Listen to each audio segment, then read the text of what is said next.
Intinya apa? Terlalu lunak ya masalah, terlalu keras ya masalah.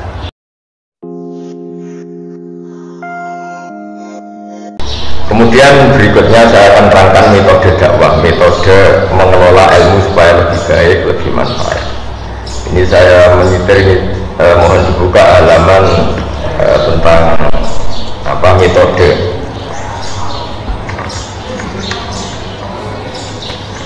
Tentang Sayyidina Umar diprotes sama beberapa sahabat karena beliau cara mimpin itu keras sekali. Kalau Abu Bakar lembut sekali. Jadi sama-sama dua pemimpin besar dalam Islam. Yang Umar itu keras sekali, yang siapa? Abu Bakar keras sekali. Halaman 25. Ya ini saya baca halaman 25.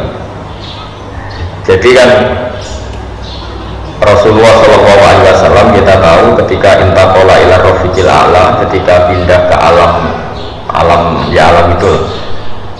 Karena tentang Nabi itu gini Pak Rektor, jangan sampai kita yang NU atau yang ahli sunnah wal jamaah itu menamai Nabi itu meninggal. Jadi memang kalau ulama itu aturannya agak jelimet. Pernah ada Imam Malik ketemu orang, ila aina anta, kamu kemana? Zurtu kubur Nabi, saya mau ke kuburannya Nabi. Itu dineng sama Imam Malik. Orang itu gak ditanya. La taqul kubur Nabi, wa qul zurtun Nabi. Makanya orang Indonesia itu luar biasa. Yang paling awam pun kalau ditanya, kamu kalau haji mau kemana saja? Ziarah Kanjeng Nabi. Gak ada yang keterucut bilang ziarah kuburannya. Fa'inan Nabi ya hayyun, karena menurut keyakinan kita Nabi itu masih hidup, hanya intikal pindah ke alam barzah. Sehingga orang Indonesia itu luar biasa. Orang paling awam pun kalau ditanya, kamu mau kemana setelah ibadah haji selesai? Mau ziarah Nabi. Gak ada yang menambahi kata kuburan. Itu sudah jadi kultur, sehingga mereka melafalkan meskipun tidak paham ya ngomongnya gitu. Kenapa umrah sampai ziarah Kanjeng Nabi? Di brosur juga gitu, ziarah ke Nabi, bukan ke makamnya. Jadi itu kultur kita sampai seperti itu. Ya kita tahu Abu Bakar mengganti Nabi. Abu Bakar itu al-layyin, dia halus sekali. Resiko halus adalah ketika melihat kemungkaran juga tidak berontak. Dan itu masalah karena ciri utama agama Islam itu nahi mungkar. Sehingga Abu Bakar justru merasa yang mengganti beliau itu harus figur yang mewakili nahi mungkar, karena beliau merasa mewakili amar ma'ruf.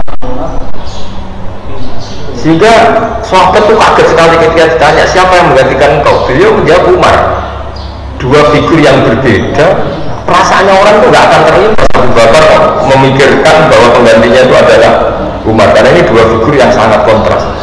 Yang satu sangat lunak, yang satu sangat keras.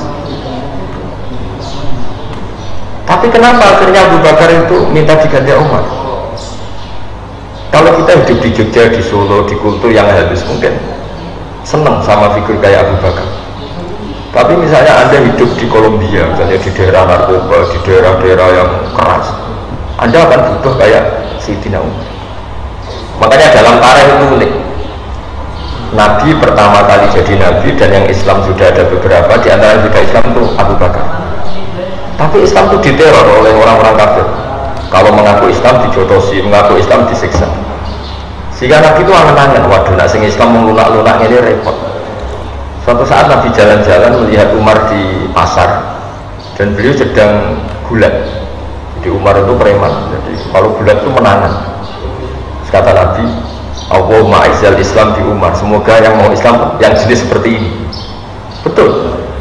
Sebagai riwayat ada yang cerita Nabi doa Senin gitu, Kamis sudah Islam. Pertama Islam masuk Umar masuk apa? Islam. Apa yang dilakukan? Bikin pengumuman. Siapa yang mengganggu Nabi Muhammad SAW akan saya bunuh. Sehingga genting dan orang kafir yang delik, bukan bagi orang Islam yang delik, tapi orang kafir yang sembunyi. Dan awal itu pula dimulai fasdak di Umar. Artinya apa? Figur kayak Abu Bakar itu belum memenuhi kebutuhan ketika ketemu orang kafir-kafir yang rese tadi. Sama, Anda kan semua orang Islam itu lunak. Itu nanti kalau ketemu yang harbi ya tentu yang kita masalahkan itu kafir yang harbi yang ingin merusak kita. Bukan orang kafir yang mau Walhasil singkat cerita Abu Bakar ini ingin diganti Umar karena ada kebatilan-kebatilan yang masif, ada kebatilan-kebatilan yang aktif. Singkat cerita ketika Umar memimpin ditanya sama engkau dan orang yang antara engkau sangat keras. Nah, terus ini yang terus dijawab ya Abdurrahman wa qala laqad lintu linnasi hatta khashitu wa fillah thumma stadtu alaihim hatta khashitu wa fi syiddah fa'il al-makhraj. Jadi intinya gini ya, ini saya beri analogi.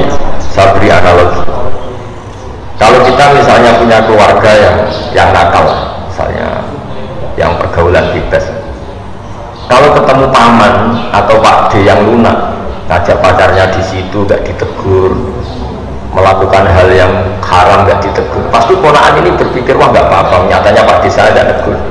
Intinya apa? Kalau terlalu lunak menjadikan keponakan ini yang salah tidak tahu kalau itu salah karena nggak ditegur. Kebalikannya kalau pamannya ini terlalu keras, ponakannya juga nggak pernah main ke sini, jadi ya rapor berdidik, ke situ saja enggak. Jadi akibatnya sama, yang terlalu lunak ya nggak bisa didik karena membiarkan, yang terlalu keras juga nggak bisa didik karena ketemu saja enggak, karena ponakannya pasti ya berani ke situ. Intinya apa? Terlalu lunak ya masalah, terlalu keras ya masalah. Maka kata Sayyidina Umar, ketika aku pakai metode dakwah lunak, saya juga takut dosa. Karena lunak adalah bisa saja pembiaran terhadap maksiat. Dan ketika saya terlalu keras, saya juga takut dosa, karena keras itu menjadikan tidak berkesempatan komunikasi, tidak berkesempatan interaksi. Natijanya sama, hasilnya sama-sama orang berdidik, tidak berkesempatan mendidik. Itu yang dimaksud Sayyidina Umar.